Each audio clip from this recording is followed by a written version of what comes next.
What's been your biggest takeaway from the first month of college football? Well, for me, we had the Ohio State and Penn State. It's going to be the Oregon and Penn State game this weekend that went into double overtime, and Oregon prevailed. To me, it's like James Franklin here in his 10 year in Penn State, right?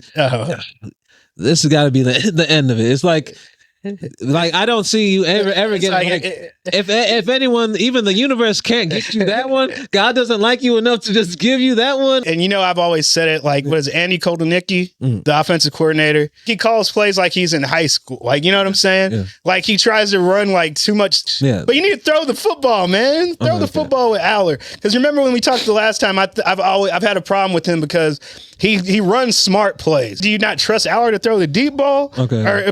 Or is this the same thing that we saw out of you at Kansas? Because it seemed like when he had Jalen Daniels in the offense at Kansas, they would play the deep balls like a little bit, but it seemed like whenever Jason Bean came in there, he's like, air it out. Like, and to me, he doesn't give Drew Allar that same green light. Drew Allar didn't really start playing quarterback till he got to high school. He was like a baseball player. He's like, I just started playing quarterback because there was no real competition. He's like, I didn't see all this coming. Like, I'm saying? I just going to play football and play baseball, and if I get a scholarship, I'll do it. But yes, but I just think that he shows the football immaturity as far as like he's not a confident quarterback. I don't think that he's confident. And I don't think he's too young in his quarterback. And like I think when you talk about physical talent, smart, I think he's smart and he's really physical. Yeah, he's a guy that won't drop to the second round. He's too big, too strong, too fat. There's too much.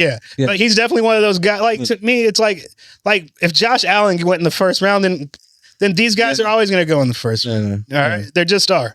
Like it's like he's too. No justification for Josh. Josh Allen, I think he got drafted out for throw.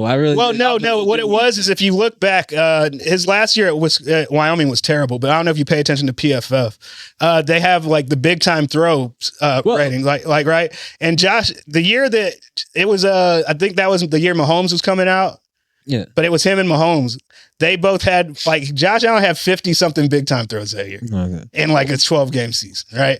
It's like, and then Mahomes had, like, 40-something. Yeah. So it's just one of those things, like, lazy scouting. It's like, I'm not going to change my draft board. I'm not going to watch any more guys because I've already decided this is my guy. And then the next year, he only had 17 big-time throws. So to me, I'm scared of the drop-off. Yeah. I'm always scared. I think he never threw 60%. I don't think he ever had 2-to-1 touchdowns. Yeah, I think he did the year before, but the regression was so terrible that it was scary. It reminded you of Blaine Gabbert. I know at least he never had 2-to-1 touchdown interceptions. I don't think he did either. I think they said a lot of the problem was, the reason why people liked him is because. And then he's super smart. Yeah. It was the North Dakota State coach. Yeah.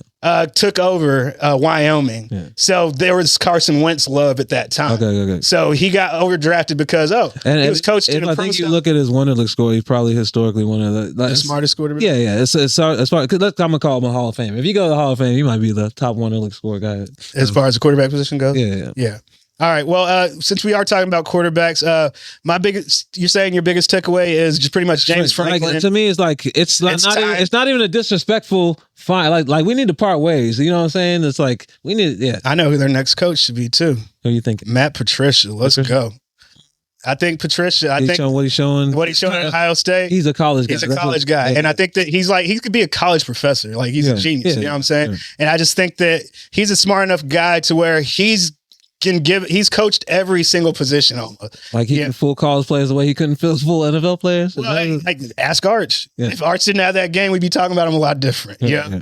But it's really him and Julian saying whoever made the best last play was going to be the loser was going to be, what are we doing with this quarterback? And the winner's going to be like, it's like, despite him, we're winning, but it's all good. He's developing. I think that's where we are. But but as far as you talking about James Franklin, Andy Kotelnicki his wife must be beautiful. Because that's why James Franklin hires his coaches. Right? Yeah. It's like you gotta have a hot wife. But Dante Moore. I'll try some coaches with some ugly wives. See how that goes for you. Because this ain't working. This ain't working, man. It's like you need some guys that don't want to be at home. 70 hours a week in the office, man. You want somebody. You need a coach. I break some Philadelphia. You go. You want a coach who's gonna run away from his kids. Like it's like you looking at the wrong coaches, James Franklin. No, okay, all right. But enough with that. Y'all know I'm playing, kind of. like kind of. But you were talking about that game. But I think that Dante Moore, I think that's the biggest story because I think that you were saying it that he was one of your Heisman sleepers. I was hesitant to actually put him, but I'm like, I know the Oregon quarterback is going to be there. I'm like, but he's better. Okay. 3 games he's already better than Bo Nix was and better than Dylan Gabriel last year. Yeah, and I think that he got the mental reps watching Gabriel last year. And I think that also Will Stein has learned a lesson from last year. Okay. You can't just turn it on when you want to. And I think they were just trying to be cute early on with Dylan Gabriel. And then, oh, snap. People scoring points against us. Let's turn it on now. And I'm like, here's the thing. I've seen Dylan Gabriel air it out. You chose to deflate this man's game. You know what I'm saying? Then you thought he should just turn it on when you haven't let him cook all season. You know what I'm saying? So I think that's the difference now is like we got to let Dante cook early because we're going to win a championship. We need him to be able to. We know what a beast the playoff is now, and now we know how we have to handle it. Yeah. And Dan Lanning is a smart guy. And he'll figure it out. And Will Stein, he's one of the better young coordinators in football right now, and I think that he figured that out, and I think that they have to let him cook because he needed to against Penn State, and I think that in that game, Dante Moore pretty much just jumped. So if you jump Drew Aller, like, would you draft Fernando Mendoza? I know a lot of people are high on Mendoza, but we like him. We like him. He ain't no first round quarterback. Stop tripping. Y'all just hate Garrett Nussmeier. It's like, to me, he's not a big enough frame to be the limited athlete he is. But you could say the same thing about Tom Brady, but he was not a first round draft. Yeah, you draft him as a backup, and then you develop Drew Bledsoe. You know what I'm saying? I'm like, and I just in the building and find out that like to me, I don't even think that Mendoza will consider leaving because doesn't he still have another year of eligibility left after this? I don't think that he checks enough of the boxes even for himself. You know what I'm saying? To where he would consider leaving. Yeah, and to me, it's like, who was Indiana's quarterback last year? Curtis Rourke. Is he better? I'd like to work better. Hey, to me, it's like, and that's who Brock Purdy need to be worried about too. Like, you know what I'm saying? Because this year it's Mac Jones, and next year it'll be Curtis Rourke coming for that spot. But also I wanted to give a shout out to Trinidad Chambliss. Yeah. I think that if he had played more games, we would be talking more about him. Yeah. Because I don't think he has an interception yet this season. He has he had 3 games of 400 yards of total offense or more, or 2 games in a row, his first 2 starts. But I just think for him to beat LSU, it's like that's really what got the Nussmeier talk. He's really the best quarterback Lane Kiffin's had at all. It's crazy. Yeah. It's like, his story. He went to Ferris State and he won the national championship last year. And Dallas Bias Club. So I will talk about my fantasy team. These are my quarterbacks. They all my quarterbacks. I'm rostering all of them, Joe. Yeah, Materia got hurt, so I'll trade you one. I got 3. I like Mensa's underrated. Mensa's steady, you know what I'm saying? Yeah. He's 2 touchdowns every week, I think. Yeah. Now, I do think that Materia will be back against Texas. He's not going to miss He's too much of a game. He's too much of a gamer. He's like, I'll run the ball all game, coach. Because Coach, I don't even got to throw. Because he's like, I'm better than Jay. Coach, let me start running back. I'm better than Jay Knott. Scrub, get your ass on the field. Jay Knott need to pull a page out of the Mekhi Hughes playbook. Take that red shirt this year. Oh, Mekhi Hughes. He just took the red shirt. I wouldn't stay there if I just got beat out by 2 freshmen. And no, it's like, I expected to split time with winning one of them. You know what I'm saying? But you got 2 freshmen out in front of me? Nah, that's crazy. But I think that Chambliss, man, that win against LSU, that's big. Yeah. And I think that he's got a nice arm too. He does, and it's over for it's almost like, where's Austin Simmons going to play next year? It's over. He's got more eligibility after this year. Chambliss has more eligibility. He's like a what? He's like he's a redshirt junior. I didn't even know that. Yeah, and then Ferris State is not Power 4. It's not FBS. Yeah. So those years don't count because you don't got NIL money. So he could actually play for 4 years at Ole Miss if he wanted to. Dang. He's nice though, but he's almost like a athletically Russell Wilson a little bit. I think he's a little bit taller. I think he's but to me, if he can play 2 more years, this guy could be a first round pick and turn into that guy. He's over 6 foot, but he's got a nice arm. He's got a nice arm. And like I said, I don't mind short quarterbacks. I hate I like elite arm talent. So over 6 foot with that type of arm talent, it goes. It plays for me. Yeah, but I would say like the biggest takeaway has just been like the surprises at the quarterback position in general. Yeah. And I just think that there's a lot of guys going into the season, whether it's Garrett Nussmeier or Cade Klubnik, that have kind of played themselves out of first round consideration.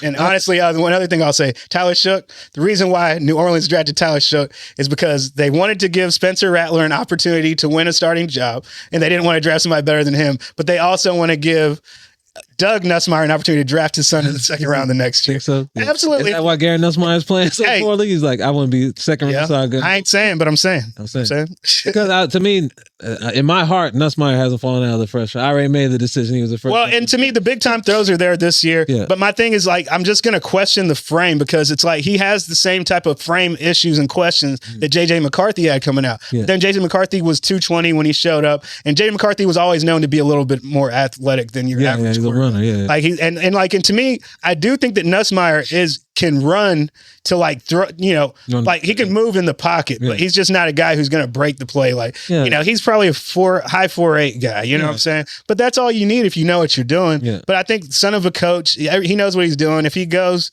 to New Orleans, he definitely knows the playbook. Yeah. So he'll be fine. Oh, all right, Joe. Let's see. Where were we at? Let's talk about some head coaching news right now.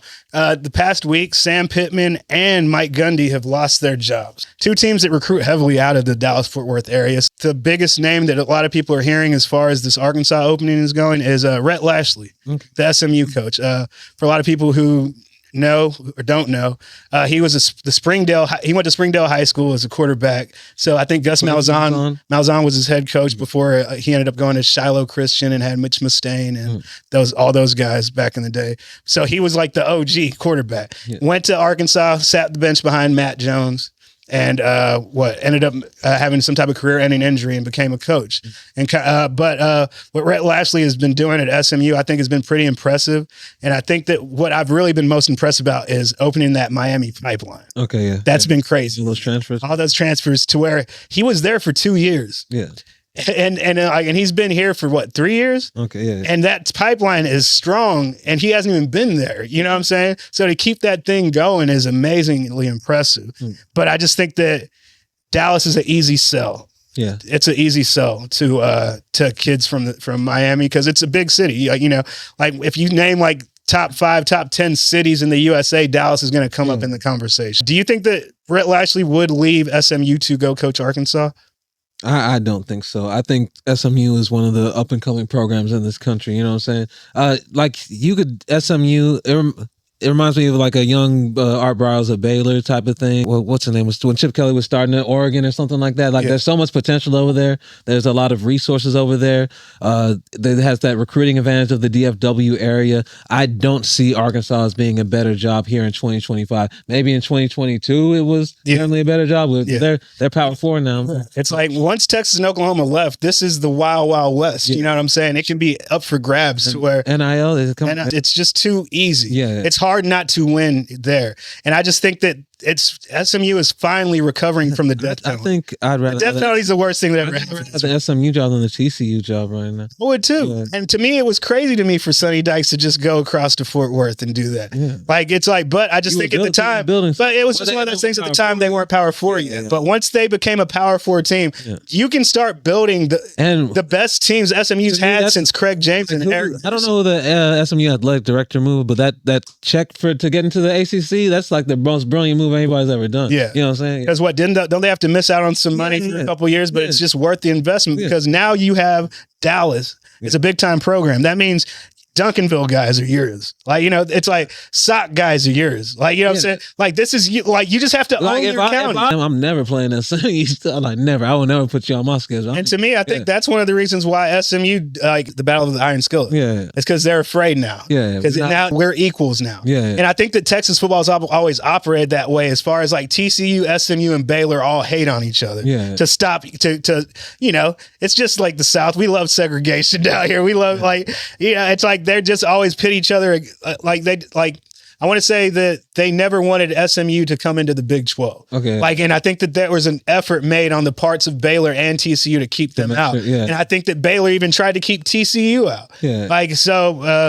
It's just one of those things. In the barrel or something like that. Yeah. But because now SMU is its own thing to where they can be, it's like Florida State, Miami, and SMU. Those should be the three powers in the ACC moving forward. Yeah, Clemson ain't going to last. Like, you can jump Clemson. You can be what Dabo was, right? Miami's got the skill position, but they don't got the depth of positions that they have in the DFW area. Yeah. It's like you can get anything you want over here. Yeah. Sonny Dykes and we have Rhett Lashlee. If he takes a Tarrant County kid to Dallas County, then I lost. Yeah. Like, he should never take a Tarrant County kid from me. And if I'm Rhett Lashlee, you should never take it. Like, that's my war that I'm fighting. It's a border war to where it's just like, I just hate that there's so much money in college football now that we don't have, that they're taking away rivalries and they disappear. And, but the thing is like, I'm just glad they have to give it to the kids now, because it was just these guys getting fat up top. Now everybody can eat. And now you really know how much money there's always been in college football and how much money that they're paying these kids. So even like Reggie Bush, y'all, like that, he got nothing compared to what these guys are getting. The college education is more valuable than $10 million. This is what happens when y'all be snitching, man. Y'all snitched on Reggie Bush to break a story, to make a name for yourself, get him in trouble, and now you've opened Pandora's box. Is this really what you wanted for these guys to get $4 and $5 million? Because that's what it is. Because these guys they weren't getting what they were worth, but now they're actually getting it. What's been good for just the sport of football is the transfer portal, because before you tried to make these guys feel bad about wanting to not go when they're not playing, you know what I'm saying? But now they're actually going, getting playing time, developing further, becoming better football players when they get to the NFL, and you're getting a better quality of football because the transfer portal, like, people just want to play. And you take it and you sit there because I don't want you to leave, because I do know that you're good, but I hate you so much because you're not as good as that guy. And even so, it's like, and with coaching, you never get a second chance to make a first impression. I'm like, I fucked up my coaches like having kids in the doghouse. Some of these guys do.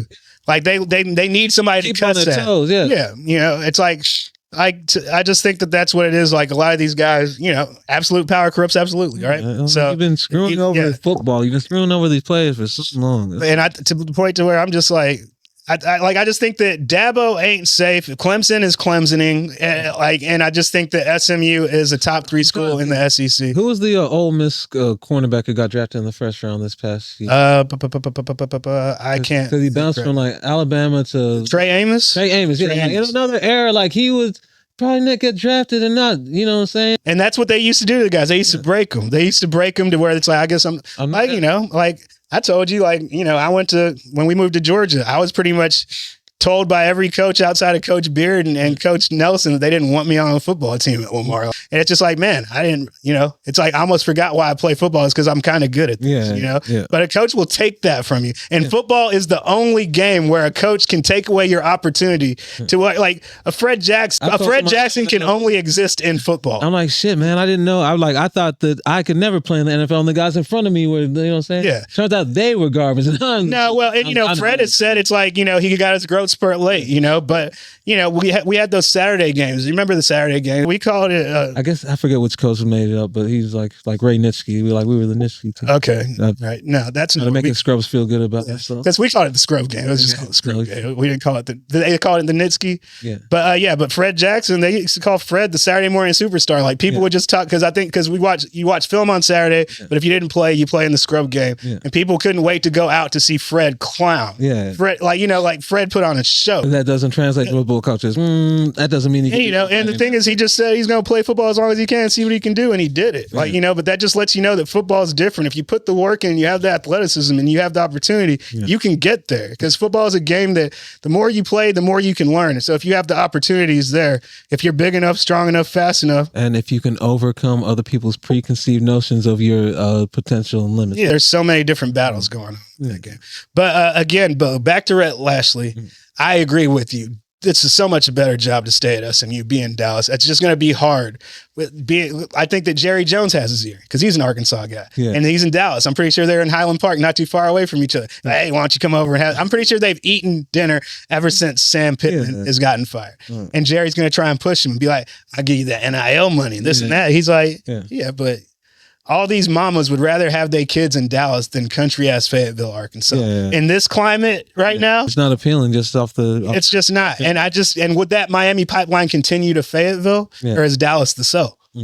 So I would be afraid of that if I was him. And I know he's from Arkansas, and it would make sense for him. And I think it makes sense for Arkansas for that to be their first call. Yeah. But if I'm him, I'm not going. Yeah. I'm not take going. A dinner? You let him buy you dinner? Oh, absolutely. Okay. Wine me, dine me, and give me a bigger contract extension. Give me more money. I'm going to scare you that I'm going to leave you. I was never going to leave you. But, get that money up. You guys show that you can pay me SEC money. And I just think that Arkansas, they don't really take care of their football program. They care about their baseball team and their basketball team. Their track team. And their track team. Yeah. You know what I'm saying? It's like they don't care about their football team. They do. Their fans do. They phone it in. He was like, we're not really. They can't compete. Not really. It's almost like they give up because of the fact of who they have to face every year. Yeah. It's like they fire a coach to get a new one, and then like for the first 2 years he's trying to win the SEC, and then after that he's like, I can't win that. Because didn't Houston Nutt leave Arkansas for Ole Miss? Is that Yeah. Because there's a reason for that. Yeah. And Houston Nutt was probably the best thing that ever happened to them. Yeah. All right. But I think that if I'm Arkansas, the guy that I'm going to call is Joey McGuire. Okay. I'm calling Joey McGuire because he's from Texarkana. Yeah. That's the Texas-Arkansas border. You need Texas players and Arkansas players to make this thing work. His family were season ticket holders his whole life for the Razorbacks. So he comes from a Razorback family. Well, he grew up in DFW. I think he moved here. I know he definitely graduated high school. I think he went to Crowley or some local school from around here, and then went to UTA. And then he became a grad assistant, and that's how his career began. And he moved his way up through the high school ranks. Okay. And I just think what he did at Cedar Hill is crazy. Like Cedar Hill was a basketball school. Wasn't nobody worried about no Cedar Hill and football until Joey McGuire took over and William Cole came out here and showed everybody that Cedar Hill was a problem, and they won state, and they've been good ever since. Yeah. Joey McGuire started that. Yeah. And I think there's something to be said about that. And I just think the connections that he has at DFW, he's not going to lose those. Yeah. Because the thing is, you're a DFW Texarkana guy. You're not going to lose those. And I just think that he's just so connected to where he can make it work, to where Rhett Lashlee, I'm kind of seeing them struggle a little bit this year. And I just think that McGuire, he's undefeated with Tech right now, and I think he can make it happen. Go. So for me, with Joey McGuire, I'm like, the positions he's at in Tech, it's like you leave Tech for the dream job, right? I don't think you leave Arkansas and then you wait for the dream job. I think Tech is the right spot to be when the Alabama job comes open, when the LSU job comes open, when, I think that he could win at Arkansas. I just think that they need a Cedar Hill type of turnaround at Arkansas, and he's done it.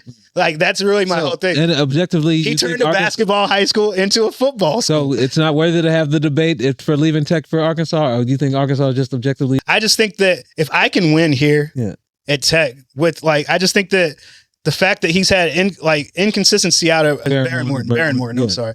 It's like if Baron Morton had been healthy during this Joey McGuire run, who knows how good they would have been. He would have had more than a couple of 8-win seasons.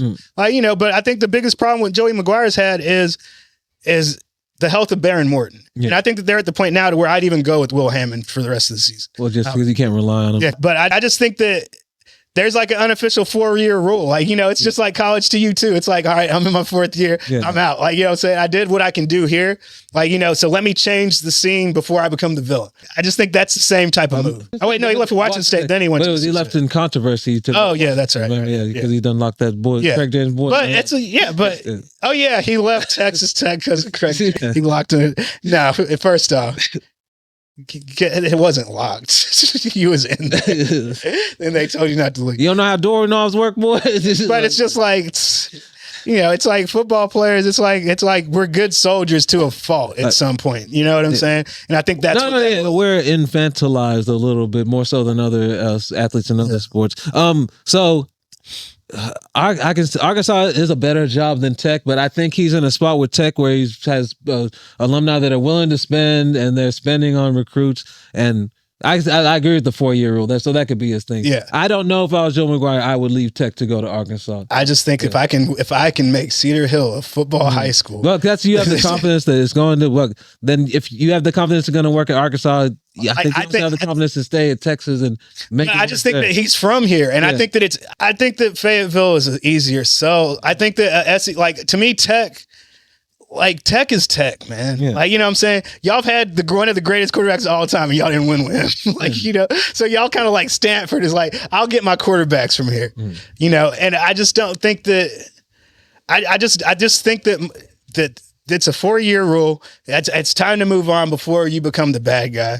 And I think that why not move closer to your roots where you grew up? Like, you know what I'm saying? Yeah. And I just think that Joey McGuire is the guy that could win. Like, I honestly think that if I'm Arkansas, I want McGuire over Lashlee. But I was like, you don't have a better chance of being successful at Arkansas than I think he does at Tech, because the Big 12 is diminished now vastly, and he's already winning at Tech right now. And I don't know that to me, it's like Joey McGuire needs one of these big boy jobs eventually. Ohio State, Michigan. But I think, but to me, I think that being an 8-win team at Arkansas can get you that job. Okay. You know, but I want to say the biggest thing is I think that Tech is.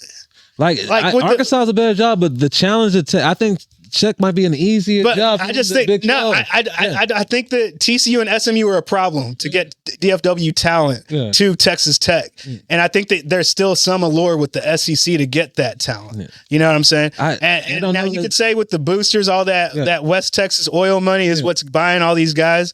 But I just think that you can have the same pool. You could have Jerry Jones, like, you know what I'm saying? Yeah. Like, who's a bigger alum? Like, you know what I'm saying? But I don't know that even TCU and SMU currently out recruit Texas Tech. You know what I'm saying? No, they don't. But I just still don't think I don't think you can win out in Lubbock, man. I just really don't. It's about winning the Big 12 out in Lubbock. But I just don't think that you're going to get that depth to make a run. To where I think that TCU has it. Like, you know what I'm saying? TCU has an advantage. Houston has an advantage. Yeah. Like, you know, Texas Tech and Waco are at a disadvantage, I think. But the roster's already comparable, if not better than those other rosters. Yeah, but I just think it can continue. But to me, to me, he can turn into James Franklin over there, or he can turn into Gary Patterson, you know? And that's the thing. Do you want to be Gary Patterson? I think, but I just think it's like you have no allegiance. Your allegiance is to Arkansas, and I just think it's like every coach wants an SEC job eventually, and I just think that like it's like for you to win at Arkansas. Wouldn't that be? Okay. That would be the equivalent of winning at senior? Like, to me, I see the path for McGuire. It looks very basic to me. I'm like, just win the Big 12 1 year. That could be this year, and win one playoff game, 2 playoff games, and then you got like any job one of these big boys. But I'm just saying, like, I just think that if you're Joey McGuire. And you're an SEC guy. Like, to me, if you Arkansas is your SEC school that you would want to do that. That's really more what it's if that's the dream school, then it's like I can be the one to turn around Arkansas. I can see that. Yeah, because the thing is, like, because you'd rather coach SMU than Tech, wouldn't you? Yeah. Well, okay. So to me, a football purist, really, a football purist is like that's what you really want. If you're a coach, you're like, I don't want to get the Alabama job. I want the Arkansas job, and I want to turn it into Alabama. You know what I'm saying? If that's your job, then I feel that. I feel it. Yeah. And it's just like I just think that.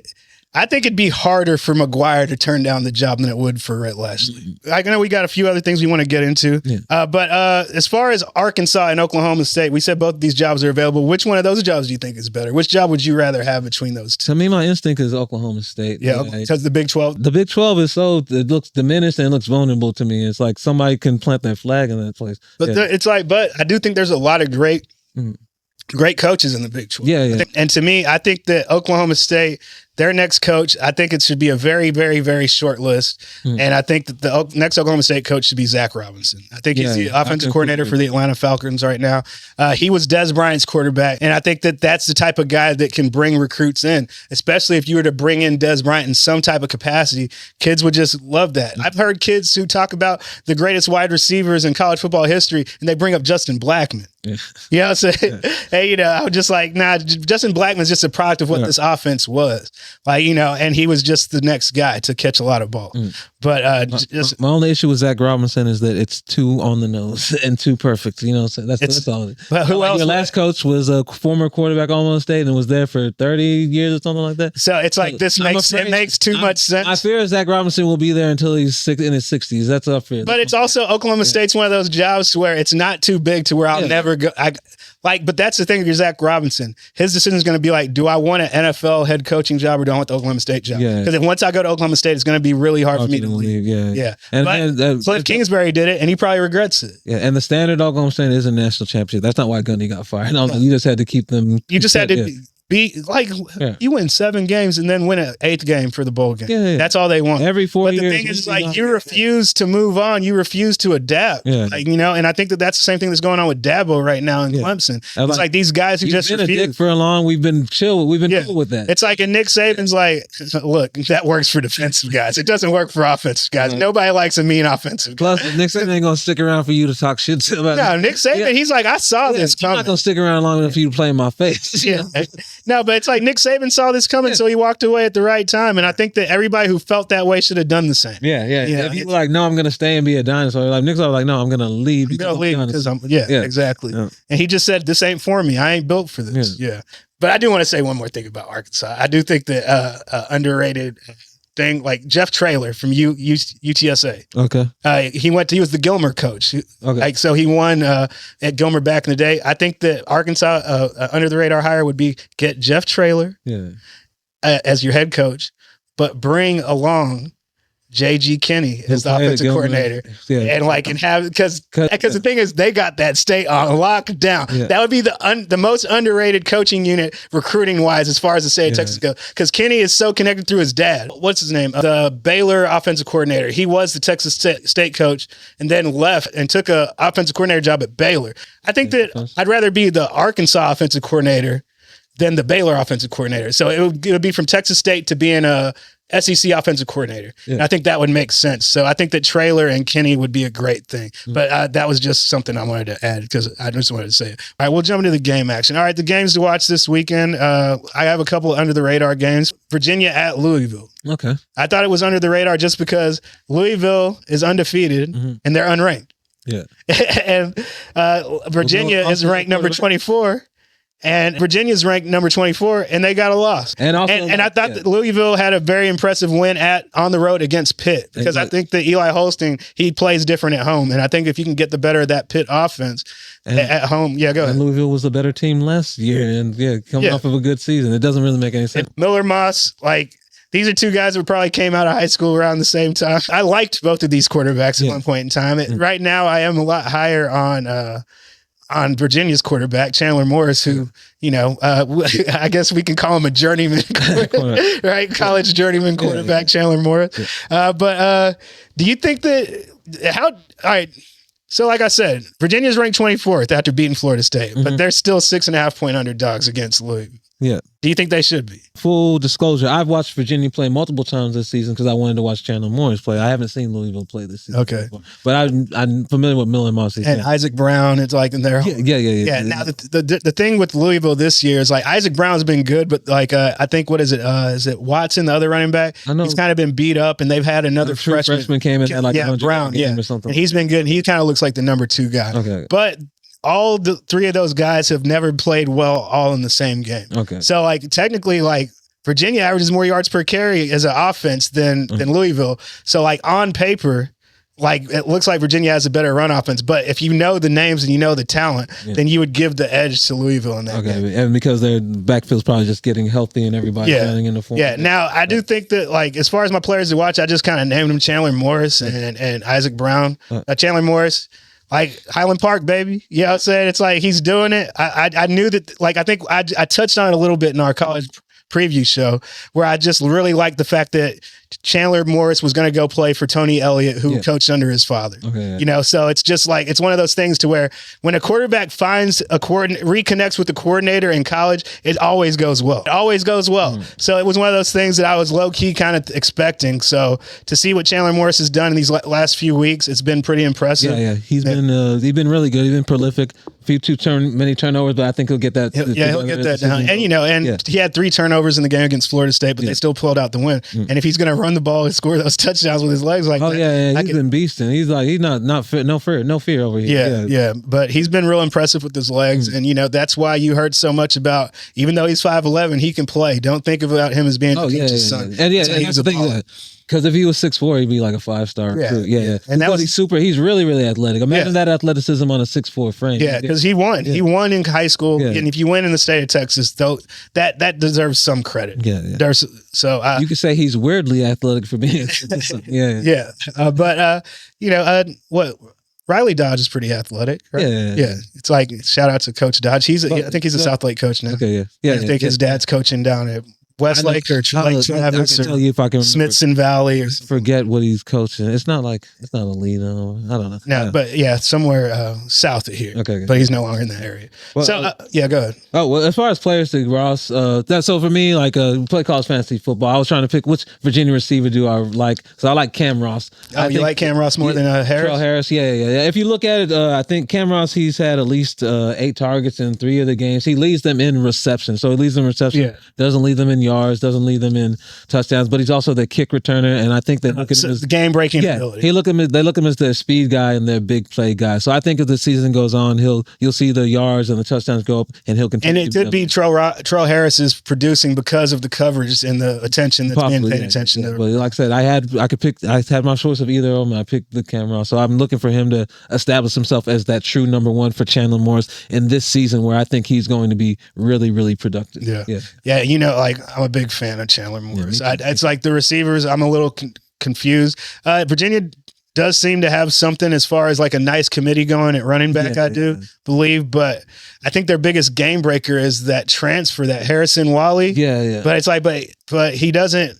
But it's like he's feast or famine, it seems like. Okay. He's either a big play or a negative play. I know that he's a sub 1,100 meter guy. Okay. So he's got the athleticism. He's got the you know me. I don't know if you've noticed that every running back that I always draft every year has to run a sub 11 and a sub 22. Okay. Like that's my list. I don't even have you on the list. Like I'll star people because it's like this guy's just too good to pass up. But for the most part, my list every year is just like, if you ain't run no sub 11 and you ain't over 200 pounds, I don't want you on my team. I don't.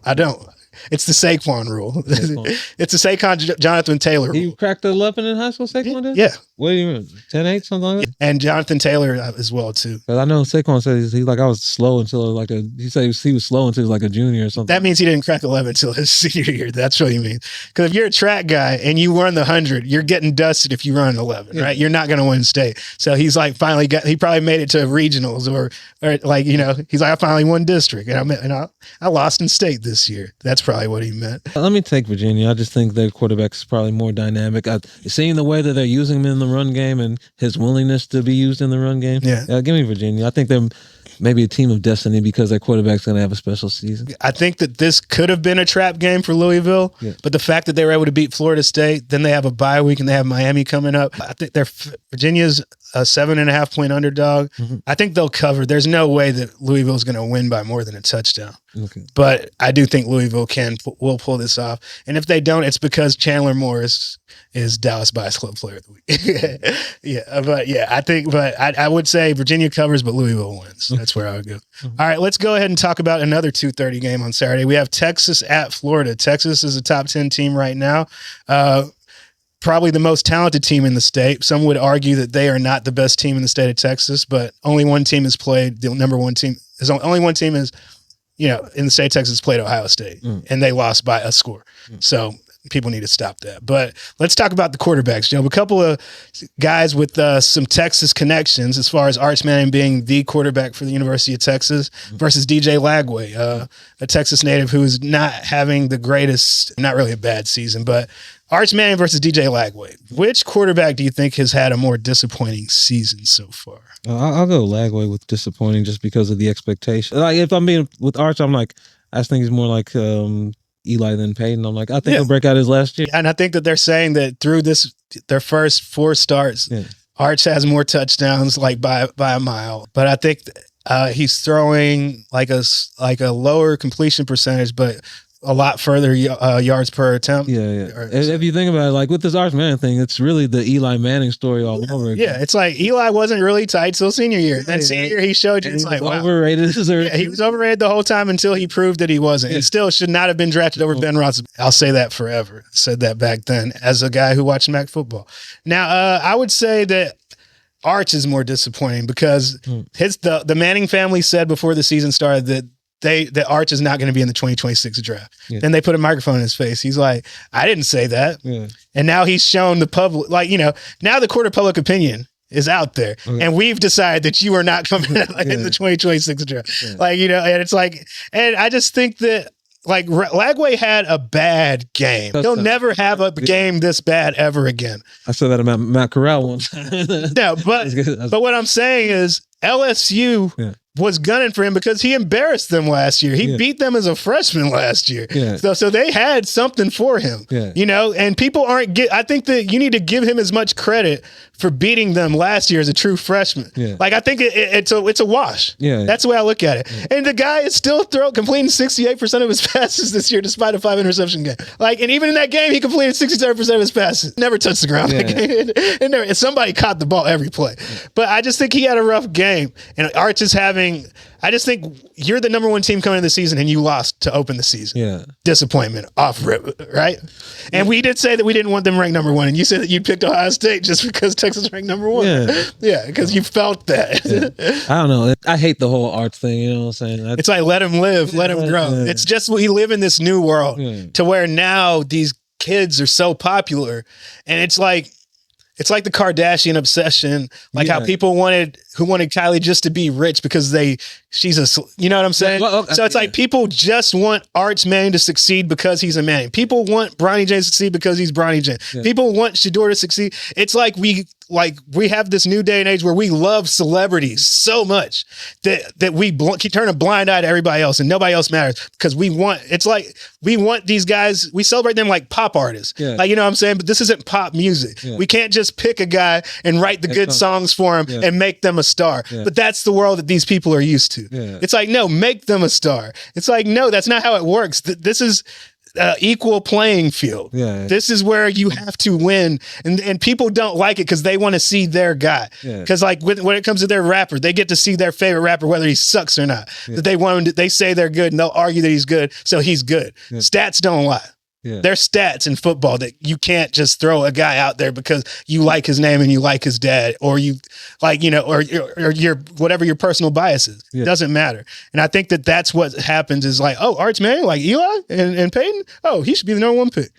And it's also, he's 6'4" and he's faster. That means he'll be better at football because he can run fast. Because he can run fast. But ain't no Peyton Mannings, bro. Yeah. Like, y'all need to remember, like, Tom Brady had to win had to have 2 great quarterback careers to be better than Peyton Manning. Thing is, like, y'all, I don't look at the Mannings as a quarterback dynasty. I look at like Peyton up here and then Archie and then Eli. You know what I'm saying? I'm like, y'all had one great in your play. No, but I know it's like a great quality quarterback. It's like stop playing like Peyton's the only great quarterback in this family. Stop playing. Stop playing. I grew up knowing about Archie Manning, hearing about man, that dude played for New Orleans, had a run for his life. To me, Archie Manning was a famous loser. He's like the most famous losing quarterback. Friend talking to him, we're like the famous loser everybody talking about. It's like friend talking about making the Super Bowls. Like, you know, it's just like he's like, what if Fran Tarkenton never won? Anyways, right? Well, Fran, he's taller than. I'm at the Fran talking, but he ain't never won shit. But it's like, but that's so. The thing is like Peyton is the great one. And Peyton, if somebody says that Peyton Manning is better than Tom Brady, you know I ain't fighting him. Exactly. It's like Tom Brady got the rings, and that's my whole thing. Is like, Peyton is the only great one, and the one that got shitted on more than everybody. You can't beat Florida. People were mean to Peyton in college. Exactly. People don't remember, man. Peyton Manning is like one of the most hated quarterbacks in college football history. It's like no matter how great he was, it's like didn't put up numbers like Tim Couch. You suck. They were mean. It's like, you know what I'm saying? Can't beat Florida. Y'all treat Eli and Arch like such. They suck, and they suck. It's like it's great expectations. You know, it's not just a book; it's the life of Peyton Manning. But he persevered, man. I'm glad he got that other Super Bowl in Denver. I'm glad he won in Denver. Like, shout out to DeMarcus Ware. Yeah, and I give him props because he did have one of the greatest passing seasons ever the first year he went there. Yeah, man, Peyton was the best ever. Peyton was the best quarterback of all time. Let me just remind myself, don't ever forget that Peyton Manning is legitimately the best quarterback of all time. And everything else is just... Go ask Bill Belichick. 10 times out of 10, he's drafting Peyton Manning over Tom Brady. And so it's like Tom Brady, great. I fall into the habit where I don't argue about the Tom Brady thing, but I think about it. And Peyton Manning was the best ever. Remember that Demaryius Thomas and Eric Decker. He ain't never had no weapons that size on the outside, and he showed. Peyton Manning brought his offensive coordinator running with him from Indianapolis? Me. I'm the offense coordinator. Peyton, Tom Brady played under whatever offense Belichick ran. Yeah. Peyton Manning was an offense. Yeah. Like that's the thing is like people don't say that enough. Peyton Manning, there's a West Coast offense, right? There's a spread offense. Peyton Manning is an offense. Yeah. He's an offense. Randy Moss, baby. Get Peyton Manning, Randy Moss. Man's first touchdown season, I see him carving up in the red zone. I'm like, they can't stop this man in the red zone. The thing is, Brady's 50 touchdown season was finally the time that, all right, we can let this man cook. Yeah. But before that, there was no trust in letting him cook. Yeah. He was a dink and dunk guy. They used the short passing game as a running game, and that's how Brady got to eat. I feel like Peyton Manning, he had his route runners and he wanted them to be precise. He's like, I don't want no jump ball dude and me throw 50-50 balls. Yeah. Do your job because I'm going to do mine. Yeah. And that's how Peyton's always been. And now all receivers need to be 6'1", 195. Yeah. It's like because that's your multi-role receiver to where you have no problem lining these guys up to play all three receiver positions. Yeah. And I think that was the key to Peyton. It's like, I want these guys to move around. It's like, I can have a slot guy, that's fine, but I want my X and my Y to switch over. It doesn't matter what side of the field they are. Yeah. Like Marvin Harrison and Reggie Wayne are interchangeable. But that's enough about our Peyton Manning greatness rant because he is the greatest. He's the greatest. And Eli, you ain't that great. Arch, you ain't that great. Arch, you can be. You have the potential. Yeah. But come on, if you were paying attention to high school football, you were kind of like, Arch Manning, your best years were your freshman and sophomore years. And you kind of fell off. I don't even, when I'm watching film, I don't even watch sophomore film because they're physically not the same. They'll be a different person than junior year. But the thing is, he had good sophomore film, but then he wasn't like, I don't know. It's almost like he knew that he had arrived. Yeah, that's my thing. Is like, if his name was Manning, I wouldn't even watch the good film. If his name wasn't Manning, I'd be talking about Eli Holstein, like coming out of, weren't they both from Louisiana? Yeah, I think they're both from Louisiana. And Eli Holstein was the more decorated of the two and played in a higher division, and showed great athleticism. But Eli Holstein hasn't really impressed me that much this season. I didn't see the big jump. It's like, shit, that's like Ty Simpson's the one. Ty Simpson, man, Ty Simpson's a baller. We'll talk about him in a little bit. I think he sold Eli Holstein's mojo. Probably did something. Dylan Lonergan, man, that was a tough quarterback room. How did Milroe win? He must be. I'm just like, he's going to be a Hall of Fame. Well, here's the thing: is like because Milroe is an academic All-American, and like I've always said, if you have a strong arm and you're a mobile quarterback, you always win the job in practice because can't nobody hit you. Yeah. You know what I'm saying? He's the most accomplished. Like, it's like he checked all the boxes, man. You can't not play him. Yeah. You can't not play him. The teammates chose the quarterback. Yeah. And honestly, I think that with Milroe, I was a big fan of Tommy Reese. Yeah. And I think that it's like his problem was more that he is not a Kalen DeBoer guy. Okay. That's not the type of quarterback DeBoer develops. Okay. Not a guy, I can work with you, but I really need a guy who throws the football. Yeah. I need a dual threat quarterback, not a run first quarterback. Okay. I'm not here to teach you to throw the football. I'm here to teach you my offense. As far as the Texas-Florida game, though, let's get back to this. Do you have any players to watch in this game specifically? Yeah, I'm going to go with Colin Simmons. I think maybe this could be, I know, draft guys know what Colin Simmons is. To me, he's the future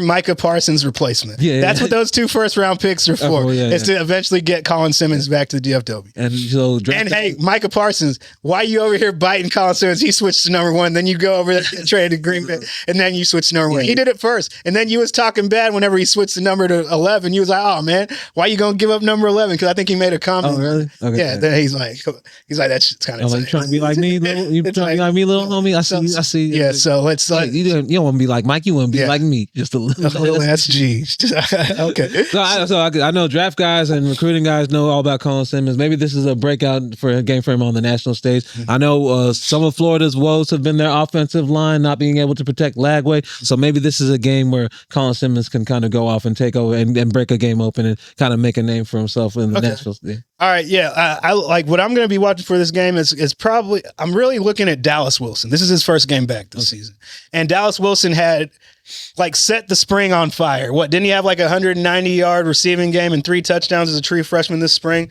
I think he set every receiving record in spring game history of Florida as a true freshman. We always go through who's likely to be the number 1 receiver going and based on the spring game. Yeah, and so coming in, he had the best spring campaign of any freshman receiver, I think, this past year. And I think there was a lot of talk to where maybe he could have a Jeremiah Smith type year. Then he came in the season hurt. And the thing is why everybody was so high on him is because because Lagway was beat up in the spring. So it wasn't even Lagway throwing the ball. He's doing this with whoever, just balling out. And the thing is, they already have, Eugene Wilson. Yeah. They have these other guys that are weapons. What is it? J. Michael's Sturdivant? Cal and UCLA. Yeah, I think he played high school ball here. But I just think that Dallas Wilson, these other guys haven't stepped up yet. Yeah. This is your opportunity. And I think that if DJ Lagway has a guy who can win those 50-50 balls, I think he's the guy. And no disrespect to J. Michael Sturdivant, but he really hasn't shown to be that guy yet. He's an NFL guy. Yeah. But it's kind of like an Andrew Armstrong type as far as you know what I'm saying? It's like, yes, you're an NFL guy. Yeah, because your tools. Your tools. Armstrong got drafted? Yeah, he should have. I don't know. I'd have to double check on it. Okay. I think maybe undrafted free agent, but I hear what you're saying. Yeah. Yeah, but it's just like, I think Sturdivant because how tall is Armstrong?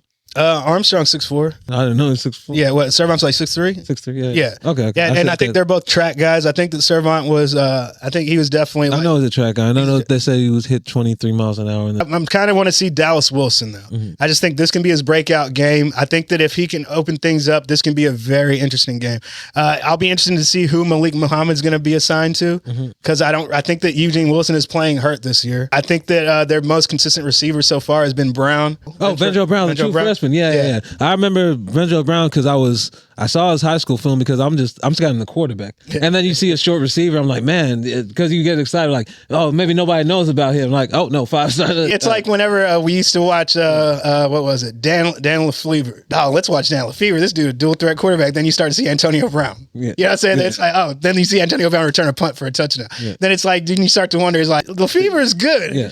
But is this dude Antonio Brown like that? Is he like special? And it was kind of, so that's kind of the thing you had with Ventrell Brown. Yeah. Plays all over jumps off this film when you watch it. Yeah. Now, I really do think, though, outside of Dallas Wilson having a big breakout game, Texas wins, Texas covers. Yeah, I think they'll win cover pretty I just think that, it's like y'all can fool all these other teams from up north with some Florida weather, but we from Texas even hotter over here. Yeah. They ready for that. All right, now let's talk about your alma mater.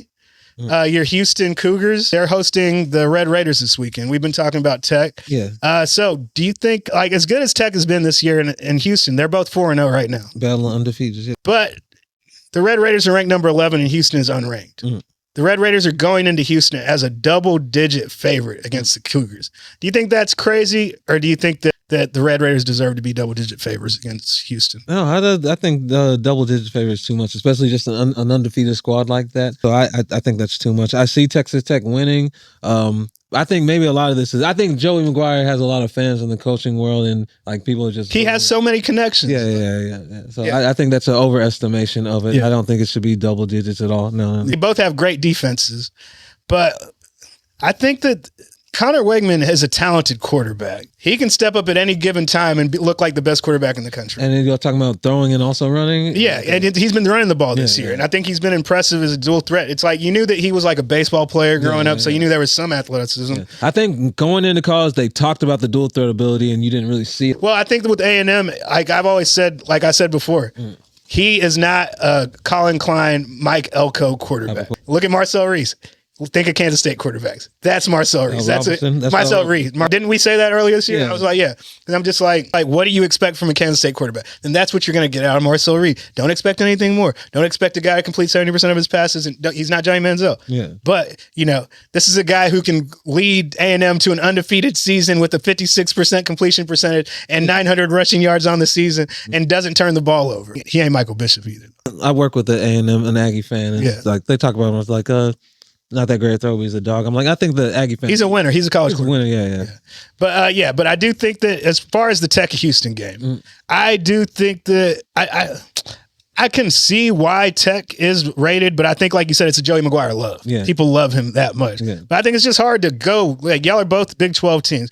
I think that's disrespectful to Houston. I think they have big-time players, and I would hope that they I hope they let Wegman air it out. I hope they let him cook, and I hope he shows off some of his dual threat ability. Yeah, I really like their outside receivers, but to me, can I go to and play them? Yeah, go ahead. Their tight end, Cody, a big target. Yeah. And I think that this is actually a good tight end matchup because I want to say Terrence Carter for Texas Tech is their leading receiver. But my player to watch for Tech, David Bailey, bro. Okay. David Bailey, probably the best edge rusher in the country that nobody really knows, but he's a guy that could have been a top 50 pick last year and kind of under the radar transfer from Stanford to Texas Tech. But yeah, as far as this game though, who do you got, Joe? As far as Texas Tech and Houston, I'm gonna go with Texas Tech. Yeah. Dang, against the alma mater. Yeah, but Houston covering though. Houston ain't gonna lose by 11.5 points. That's a little crazy. I'm lukewarm on Houston because I never got I never got into my major industrial design. That's why I went. And what about your boy Art Briles? How they played? It never hurt nobody. Now he let other people. But that's a Baylor thing. Now, ranked on ranked, we just got these last 2 games to talk about, Job, and then we'll get up out of here. I need a lot of TVs going at that time.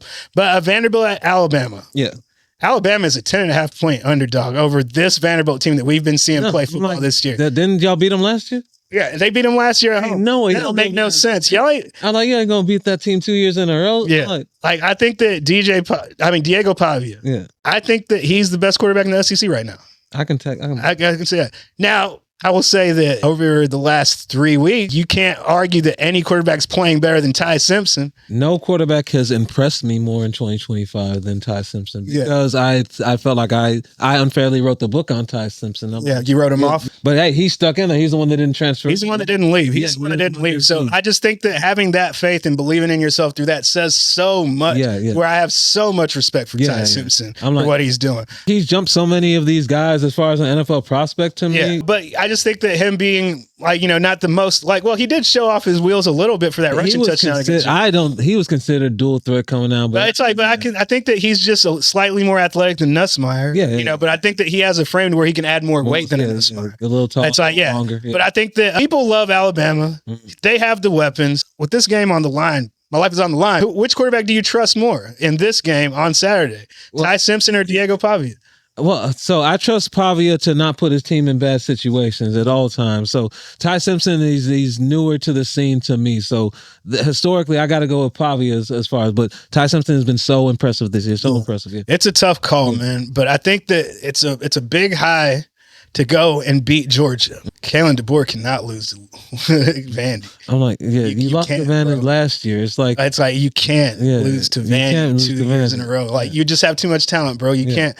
I do like what's his name? Lee, is that the coach who came from New Mexico State? Because he brought Pavia and he brought Eli Stowers with him. I just think that Stowers, to me, I love Sadiq out of Oregon. He's a monster. He's a monster. He blocks so well and he moves so well to where it's I get what everybody's talking about. Ain't no other tight ends next to him. But I think the number 2 tight end in college football has to be Eli Stowers. And I think that's my player to watch in this game for Vandy because I think he's going to have to, because he was the weapon that helped Vandy win that game last year. Okay. It was the Pavia Eli Stowers connection. And you remember Stowers, former quarterback, and he went and lost to Pavia, the quarterback, and now they homies. And, but I do think I do like Ty Simpson's weapons because he has more of them. And Jeremy Bernard, Ryan Williams, I think that these guys are both threats to go for 1,000 this year, the way the season will go. But I just think that, man, 10.5 points is a lot of points, and there is no way on hell. On God's green earth that Alabama can cover 10.5. After, and this is psychologically a revenge game for these guys. I don't know. But, and to me, it's and Alabama, they're not good against stopping the run. And guess what Vandy can do? They got a stable of running backs, 2 Texas boys back there that can run it, and Pavio's a threat himself. I just think that they're going to have problems to where, and Vanderbilt has a pretty good run defense, and Alabama hasn't discovered their run game yet. Jam Miller just came back, and I think they kind of force-fed him last week. That was his first game back. To get ready for this game because they're going to need him. He got 16 carries in his first game back. I'm sure he's going to. They haven't had anything. Kevin Riley hasn't stepped up. I think the other running back they had has been a disappointment. I can't remember his name because he hasn't been memorable. So it's not on me. That's on you. Okay, but yeah, my player to watch is definitely going to be Eli Stowers. As far as Alabama, I think Deontay Lawson. He's going to have to cover Eli Stowers. And if Deontay Lawson, if you want to be that Alabama linebacker who gets drafted in the top 50, you got to show us that you can stop Eli Stowers once or twice, get a pick against him, do something. So that's what I'm talking about in this game. What about you? I'm going to Ty Simpson. Like I said, most surprising and impressive player to me all year long. Even though I said believe what I don't know how you phrased it before. But I'm already trusting Ty Simpson. You know what I'm saying? And I think that he's a more prolific passer. So I can see him putting up better numbers. But like I said, I just don't think Pavia puts his team in bad positions. But I see Simpson outplaying them and Alabama. Because that's the thing, and I think that me and you, when we look at quarterbacks, we love to see the bounce back because that's what defines you as a quarterback. Yeah. We don't want to see a snowball avalanche effect. You know what I'm saying? And I think that Ty Simpson showed you after the loss to Florida State. But he was on some Haskins stuff as far as like this ball ain't touching the ground. Yeah. Didn't he go 19 for 19 like the next game? Yeah. Then the game after that, he only had one completion. Crazy. I ain't never seen that before. A guy in back-to-back games put the ball on the ground like once, twice. That was nuts to me. And then to come and beat Georgia the week after that, that's amazing. But yeah, definitely should watch. Great quarterback matchup. So I'm definitely going to have my eyes on this. As far as all those 2:30 games, that's probably going to be my priority because I expect it to be close. All right, now as far as the Saturday night game, we got the U at Florida State. Miami is favored by 4.5. Thomas Castellanos has been a pleasant surprise for most. Not me. We talked about it last year. I said that he's going to reunite with Malzahn. It'd be something to worry about. And Carson Beck has been Carson Beck. Yeah, I said you've seen the good, the bad, the ugly, right? His last two games, 3 picks. First 2 games, awesome. Beat Notre Dame. They might have had the toughest schedule in college football so far this season. But in this rivalry game, though, which quarterback would you rather have? Give me Carson Beck. Yeah, I'm like I said, he started off very hot this season. He just looked the part whenever I watched him play this season. Okay, that's that first round pick that everybody's been talking about. I trust him. Just coming in the season and see how he's played. He is what everybody said he was. Now, to me, now what I've seen the last 2 weeks is exactly who he is. That's what I'm going to say. Like I see the upside. I see it. Give me Castellanos in this just because I trust him with Malzahn. Okay. I trust him with Deuce Robinson. You know, I just think that I trust the connection of Castellanos to Deuce Robinson more than I trust the connection of Carson Beck to Malachi Tillman. Yeah, Deuce Robinson is maybe the best receiver in this game. He's got more speed than I thought he did. Yeah, I saw him burn him. To me, it's like he's you know, who was the guy they had a couple years ago? Johnny Wilson? Johnny Wilson, Arizona State transfer. So where that's the reason why Herman Edwards got fired, because you had Johnny Wilson, you had Jaden Daniels, you had Ayuk, you had Ricky Pearsall, you had running back in Tampa Bay, Rashad White. You had all those guys. Yeah, you couldn't win some again. All NFL skill positions. You crazy for that one, Herman. But you got a job on TV though. But it's like, but I don't know if you can coach college. I think that's just the game is too. Like, it's like college football is like chess. NFL is like checkers. You know what I'm saying? You need Jimmys and Joes, but you got to know X's and O's to win in college football. And I don't know if Herm was ever he's the more motivational. Yeah, he's a motivational run through a wall for you type of guy. But but as far as this game goes, like I said, Castellanos and Robinson, I trust that connection more than I trust Beck and Tony. And also Castellanos' legs.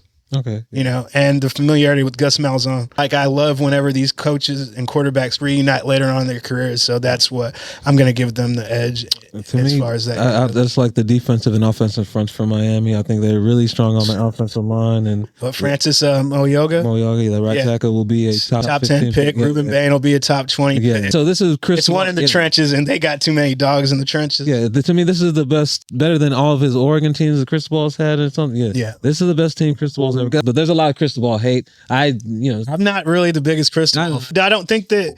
Like he's the table as the coach. I think that he's a recruiter. You know what I'm saying? He's a recruiter, but I don't see anything innovative about him. You know what I'm saying? Like, he's a Jimmy's and Joe's guys. He can get you the Jimmy's and Joe's, but I think at the end of the day, he'll fail you X's and O's wise to where your team can't. But he prides himself on having strong offensive line and strong defensive line. He's a offensive lineman. So he's always going to have strong offensive line. Yeah, but to me, it's like Andy Reid. That's how O-linemen do it. You know what I'm saying? It's like Andy Reid is the most impressive offensive lineman. So he can build an offensive line in the offseason. And so people, GMs act like it's so hard to build an offensive line. No, we're just going to move you over there, And then other teams are like, no, I'm not going to. This is fantasy football. Like, y'all acting like I'm trying to make a guy pitch with his left instead of his right. You know what I'm saying? People be crazy about it. You can't move a right tackle to right guard. It's like, you can. I'm pretty sure 90% of the guards in the NFL were tackles in college, right? That's just how it is. All my centers are former defensive tackles. All my guards are former tackles, and all my tackles are former tight ends. If I was a decision maker in the NFL front office, I would look at that transition from college to NFL. It's like, okay, let me switch some positions around. Let me draft some defensive tackles and put them on the offensive line. It's like the reason why I like Cooper Beebe so much. I was vehemently saying it's like center. He needs to be a center. His arms are too short, and if you put him at center at his size, he can get second late and you still can't move. He's like a huge Jason Kelsey. Yeah. This dude, like he's like, I want him as a defensive tackle. Like, you know what I'm saying? He was an all-state defensive tackle. Yeah. And that's to me, I'm like, yep, you're my center. Yeah. Cam Jurgens, yep, you're my center. That transition from the quals to NFL is the prime time to move defensive tackles to offensive left, move tackles to guard. It's like if Ty Robinson from Nebraska didn't run so fast, like, ooh, if you ran a 5 flat, you'd be on my offense. Like, come on over here, buddy. But I think Ty Robinson, though, he's kind of got like that Tyron Smith build. You could have been like a huge tight end for him to be able to get away with playing tight end all the way through Arkansas. Just lets you know what type of special athlete Jason Peters. Yeah. But like we said, a great player. I do want to look for Darrell Jackson Jr. though, the big defensive tackle for Florida State, 6'5", 335. He does play a little bit over tackle. As far as the game goes, who do you got in this one, Joe?